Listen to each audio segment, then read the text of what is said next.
Hey guys, welcome back. My name is Giuseppe, your favorite Italian raccoon specialist. Today we are looking at AmITheAsshole subreddit, and I'm hoping to find some pretty interesting stories here. Before we start, remember to hit that like button and subscribe so you could get cookie. First off, we have a story by the name of Am I the Asshole for Wanting to Abandon My Family? I, 17 female, live in a one-bedroom apartment with my mom. My sister, 19 female, moved out a while ago to live with her husband, 23 male. I will be turning 18 soon and I am seriously considering moving out and going lower, contact. But there are some issues. For context, up until 2 years ago, I lived with my mom, dad and 2 sisters. My dad chose my sisters to be the favorites while physically and emotionally abusing me. My mom was sort of an enabler, just standing watching and then telling me it's a cultural thing. Your dad is good and you have it so good, other kids have it much worse. We moved away from him, leaving my younger sister, 12 female, with him because my dad cheated on my mom multiple times and apparently it's my fault they are not together anymore for telling my mom the truth. Ever since, my mom has been forcing me to pay for everything in the home, my food and necessities, her food, my dog and what it needs, expensive gifts, for her like $700 for shoes, and at one point I had to pay rent. Both my parents have well-paying jobs in IT, while I work part-time and try to graduate, clean up the dumpster of messes my mother makes, and take care of my dog. My sister switched up completely, also forcing me to pay for her stuff and constantly yelling at me for no real reason. I always end up apologizing to get rid of conflict, even if I know it's not my fault. It would make sense to move out as soon as possible, but my mom has severe abandonment issues and my sister is angry at me. Since I told them about my potential plans, they immediately said things like, "You don't care about us. What if it was a sick child you left," etc. And suddenly, my mom wants to buy me a car. The thing is, I really do love them despite everything, and I would feel horrible leaving my mom lonely as she is very dependent on me. My friend says it would be good for me to just get out of here, but I don't know if it's even right. I want them to be happy. All of my savings end up going to my mom and sister and for my and my dog's necessities, and I would feel like I'm abandoning someone who doesn't deserve to be. Am I the asshole for wanting to leave? Geez, the lack of self-respect is astonishing. You have been used in all possible ways, financially, emotionally, and you still feel any obligations towards them. Just start using your brain for once and do what's the best for you and not for them, as you have no obligations towards anyone who doesn't give a crap about you. Not the asshole. Just ask yourself, how many more years of your life you want to waste? Leave as soon as you're 18, go no contact or low contact and find your happiness. I totally agree, the mother doesn't seem like a good person at all if she is willingly doing this to her own daughter. What a shame. Next up, we have Am I the Asshole for excluding a neighbor's kid from a play date in my home? Our oldest child is at that age where he prefers to have his friends come over to our house for play dates. My wife and I don't mind, as we enjoy seeing the kids have fun and we can keep an eye on them in our home. For one particular friend, whenever he's invited over, he automatically brings his younger sibling along without us being forewarned.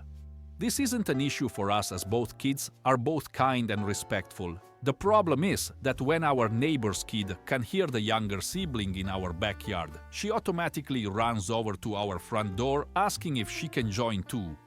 The first few times it happened, we were fine with it as long as she got permission from her parents. However, it's gotten to the point now where anytime our oldest has any friend or relative over, our neighbor's kid comes running over expecting to join in. Our son told us she only comes over because she likes the snacks we provide and the toys that the kids play with. He says they're not even friends and he doesn't like that she keeps interrupting the time he wants to spend with his actual friends and cousins. We've spoken to the neighbors politely about boundaries, but they seem not to care as their kid keeps coming over.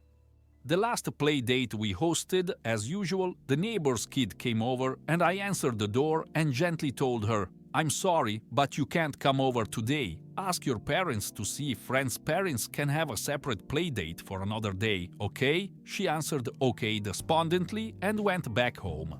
We got a call from her mom later asking why we couldn't just include her daughter and if we were happy about breaking her child's heart. My wife replied that we had spoken to them about this situation before and it wasn't reasonable to expect us to watch their kid whenever she felt like coming over. Her mom replied that her daughter had a hard enough time making friends and it was cruel to exclude her from joining in other kids' fun. My wife just replied, "I'm trying to be sympathetic to your daughter because she's a sweet girl, but you're not entitled to our home or our time, neighbor or no neighbor, please respect that."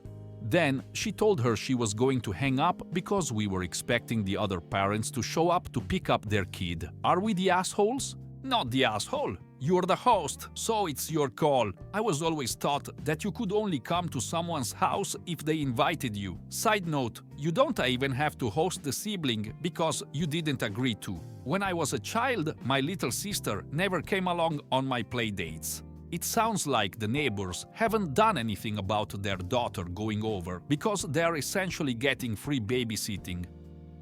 If they were genuinely concerned about her making friends, then there are things they could do to assist with that. It's not the neighbor's responsibility. Not the asshole. Your neighbors are extremely presumptuous and entitled here. You're not beholden to perpetually entertain their kid. I totally agree. Here in Italy, I think that kid would get smacked out of the garden within a second if they were disturbing the peace. For the third story we have, am I the asshole for yelling at my wife after she almost drowned because of her own stupidity? Hi, I, 26 male, have known my wife for 25 female for 7 years. I love and respect her very much, but sometimes I get frustrated at her not thinking in times of emergency. I know she really hates it when I raise my voice, tough childhood, so I am careful about never screaming, that's why this is a big deal. Recently, we went on a hiking trip for one of her friends, 23 female, birthdays, and there was a waterfall at the destination. We had been sitting with our legs in the water, and some of her friends, the birthday friend included, had been swimming, etc. When we were done and everyone was packing their things, the birthday friend realized that she lost her very nice earring in the water. She is a good swimmer, so she was going underwater to look for it. This was a waterfall with currents, and I told them it was just an earring, so no point in looking for it. This is where things get scary. I thought the friend was already being stupid, but I didn't want to say anything, and my wife forgot her towel, so I dried off to go get her things away from the waterfall and the group. The next second I heard the friend scream really loudly. I turned around and by that time, my wife had already jumped into the waterfall and was moving to where the friend was. But my wife doesn't know how to swim, so she was just walking into deeper and deeper water while the friend was screaming. By when she reached her friend, she could barely keep her head above the water, and she is tall for a woman and couldn't properly breathe. Two of their friends who were close by pulled both of them out soon enough, but for me, I literally thought my wife was going to drown. She could barely breathe, and I am very angry. Turns out the friend was only yelling because she cut her leg against a sharp rock, and that made me even more angry. When they got out of the water, I couldn't stop myself from just screaming at my wife, who was already traumatized from the drowning, and she just started crying because of me. Now, she has gone to stay with her friend for a sleepover as it was planned, but she hasn't texted me once and didn't speak to me at all on the hike down. Her friends have all told me I was an asshole for making her cry after she did something brave, but I think it was stupid. What would she have done? She can't swim, so they both would have drowned anyway. I respect my wife for her kindness, but I think it was really stupid and careless of her to do something like this. Am I the asshole? Not the asshole. Humans yell for a reason, for warning, for expressing shock, for fear. Just because she has childhood trauma doesn't override our human nature to yell when a loved one nearly died. Would you not yell at anything in front of you if your wife or husband nearly died? I don't understand why so many people think we should have zero emotions when it's convenient so that others' feelings can be accommodated. What about the husband's emotion of fear when he almost lost his wife? Nobody gave a shit about him when he did nothing to deserve it? I still can't get over the mindset of this wife. The golden rule, and very first rule of all emergencies, is to ensure that more people do not get in harm's way. This is applied in situations like house fires, where people outside do not come into the burning building to save people stuck inside. That is a job for firefighters. In the DRS-ABCD protocol, the first point is danger. It's to check if there is still danger in the area so that you don't get involved as a first responder and get hurt. Wife has ignored this entirely. I don't remember the actual incident, but it was an incident where I wasn't equipped to help. Someone next to me yelled at me to go in and help, and I distinctly remember telling them, "What the fuck do you think I'm going to be able to do? I can't help. I'll just be a liability." Might seem cowardly at first, but in the context of an emergency, more people in danger isn't helpful. My question is, how was the wife so stupid in the first place to go and think, "Oh wait, I can't swim, but this seems like a good idea." Like, honestly, how is possible to thinking this? Now for the fourth and final story, we have Am I the asshole catching my then boyfriend on Grindr when he agreed to not chat to others? I'm a 23-year-old from the UK.